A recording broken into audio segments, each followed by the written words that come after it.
ஒரு திருடன் ஒரு ஊருக்குள்ள வரான். அப்போ ஒரு பெரிய வீடு, பண்ணையார் வீடை பார்க்கறான். அந்த வீட்டை பார்த்த உடனே இந்த வீட்டுல போய் நம்ம திருடலாம் அப்படின்னு நைட்டு போய் பார்க்கறான். ஆனா அந்த வீட்டுல நிறைய காவலுக்கு ஆட்கள் இருக்காங்க. போய் பார்த்துட்டு அவனால திருட முடியல, வெளியில வரான். அப்போ ஒரு வெங்காய மூட்டை கிடக்கு.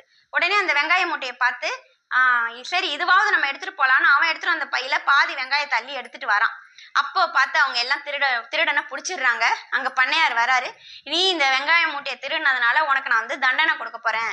ஒரு கசையடி வேணுமா, இல்ல இந்த வெங்காயத்துல பாதியை திங்கிறியா, இல்ல 100 ரூபாய் அபதாரம் கொடுக்குறியா அப்படின்னு.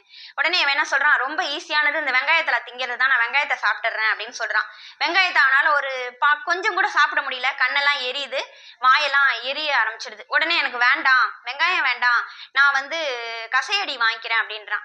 கசையடி வாங்கும்போது ஒரு 50 அடி கூட அவனால தாண்ட முடியல, ரொம்ப வலிக்க ஆரம்பிச்சிடுது. ஐயோ எனக்கு இதுவும் வேண்டாங்க ஐயா, எனக்கு நான் 100 ரூபாய் அபதாரமே கொடுத்துட்றேன் அப்படின்னு சொல்லி அந்த 100 ரூபாயை பணத்தை கொடுக்க